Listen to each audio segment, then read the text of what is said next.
Hello you sexy YouTube mother lovers, welcome to my channel. I'm very glad you are coming to learn network knowledge again. Last time I installed OpenWrt firmware on the AX3000T router.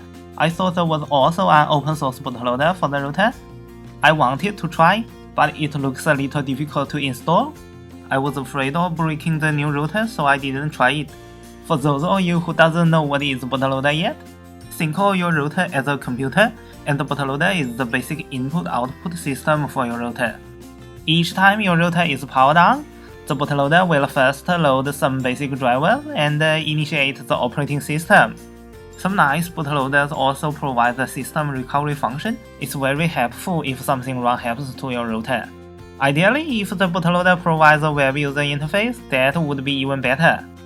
Then I had a search and found out there were actually two different open source bootloaders which support the AX3000T router.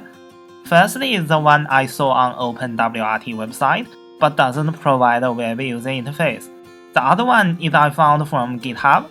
It looks better. It comes with a web user interface.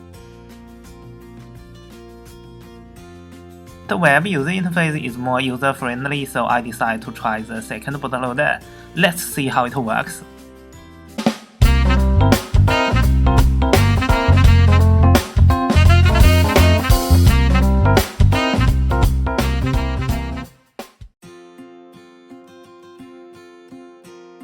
Actually, I have no idea how should I install the bootloader. I can't find any installation guide from GitHub. I'll just try to flash it to the FIP partition with the mtd command. But first we need to connect to the stock firmware via SSH. We just run the OpenSSH client from a terminal and try to log in the stock firmware's root account with this command ssh root at 192.168.31.1, which is the router's IP address.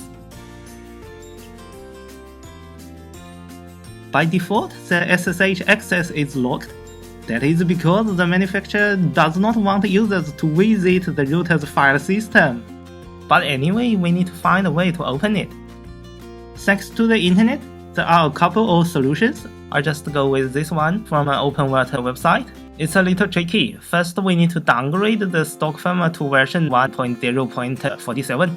because there's a vulnerability from this old version that allows us to open the SSH port. We download the old stock firmware from here, open your browser, go to the administration webpage, click here,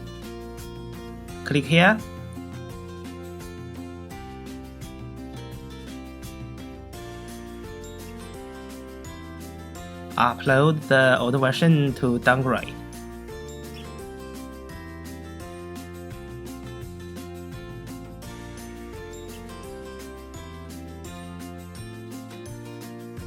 A few moments later.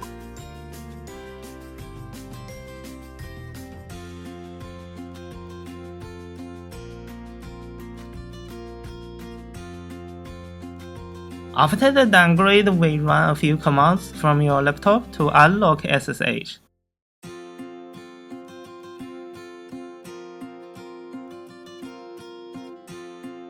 We see there is such a token in the address bar. The token is like a temporary password. We need to use the token to run these commands to get the SSH access. But first, we need to update the commands with your token.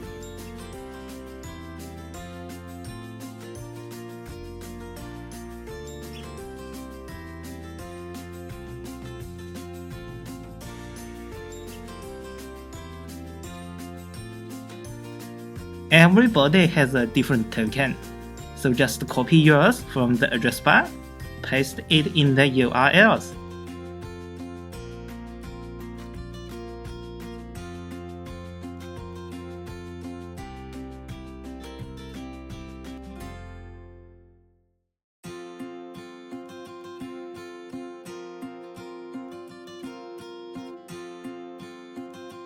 And run the curl command to unlock the SSH access.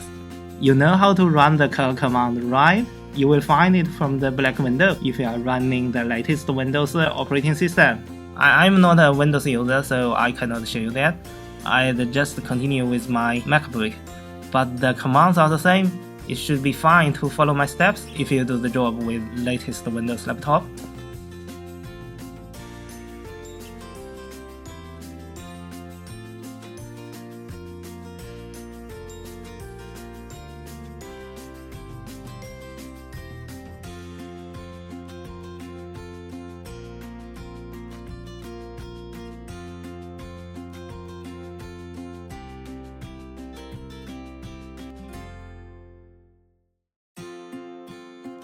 A comma is missing. I need to rerun the last one.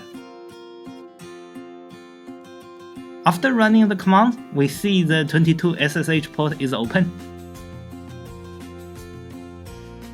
We can connect to the stock firmware from the command line interface. Okay, now we are browsing inside the router. We take a look at the partition layout. It looks a little different than Ubuntu laptop, because the router's storage is a flash chip, not NVMe or SATA drive. But there are many partitions on the flash chip, just like your computer. And the bootloader should be installed into the FIP partition. We just copy the bootloader binary file from your laptop to the router's TMP directory with the SCP command.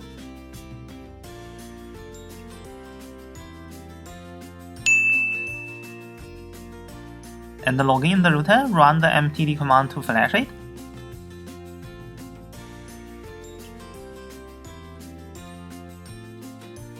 It's very fast because the file is very small. Okay, after the job is done, we need to shut down the router and boot into the recovery mode to check the web user interface or the bootloader. To boot into the recovery mode, we just keep pressing on the reset button with a small pin and insert the power cable at the same time. Keep pressing on the reset button for a few seconds until the LED light turns into blue color. We can release the reset button. Connect to your computer and we can open it from a web browser. It looks like the new bootloader doesn't provide a DHCP function because I haven't received an IP address yet. Maybe we need to set up the IP manually. The bootloader's IP address should be 192.168.31.1 or 192.168.1.1. Let me try to set laptop as 192.168.31.2. But that doesn't work. I'm starting to feel a bit nervous because if I fail, I'll just break the router. Flashing bootloader is not like flashing firmware. If you fail to flash firmware, you can always revert to factory status with TFTP. But if you fail to flash the bootloader, you'll also lose the system recovery function. It would be very difficult to make it work again. Let me change it to 192.168.1.2 and try again.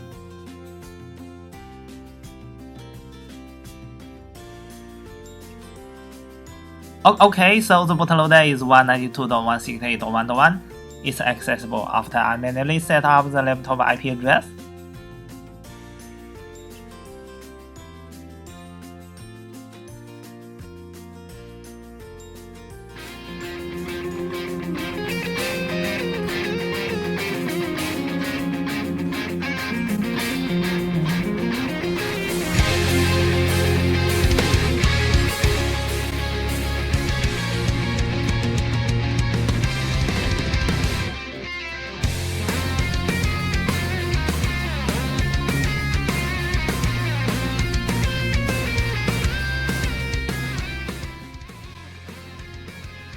The web user interface looks not bad.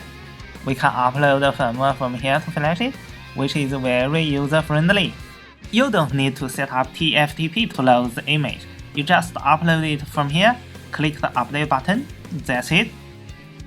If the firmware you uploaded does not work, you can just try to upload a new one at any time, until you find a firmware that you really like.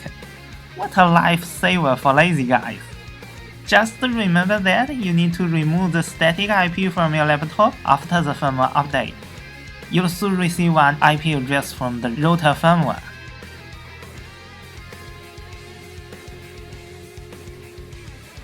Okay, I think that is all for the video. Actually, I don't usually modify the router's bootloader because that is very risky. But the web user interface is so good, the developers really did a great job, many thanks to them. It's the efforts that makes the world better. Please let me know what else you want to learn next time and subscribe to my channel. Take care, bye bye!